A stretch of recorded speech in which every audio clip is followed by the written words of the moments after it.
কলার মোচা এটা একটা সবজিই নয়, জাদুকারি একটা ওষুধও বটে।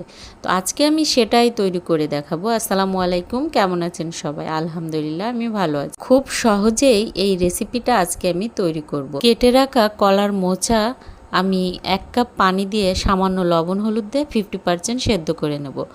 তারপরে ফ্রাই প্যানে পেঁয়াজ কুচি দিয়ে দিয়েছি তেলের ভিতরে।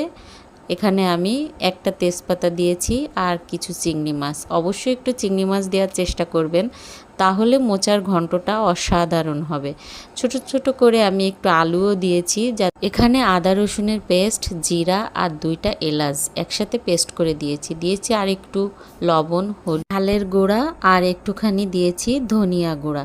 তো সবটাই ভালো করে একটু আমি কষিয়ে নেব। তারপরে এখানে অ্যাড করে দেব সেদ্ধ করে রাখা কলার মোচা। এভাবে অবশ্যই একবার ট্রাই করে দেখবেন, কলার মোচার স্বাদ আর কখনোই ভুলতে পারবেন না। এখানে এক্সট্রা কোনো পানির প্রয়োজন নাই, যে পানি আছে এটাতেই হয়ে যাবে। নামানোর আগে একটু কাঁচা ঝাল দিব আর স্বাদের ব্যালেন্সের জন্য অবশ্যই একটুখানি চিনি দিবেন। তো কার কার পছন্দ হয়েছে এই ঘন্টটা অবশ্যই বলবেন। আর সবাই ভালো থাকবেন। আল্লাহ হাফেজ।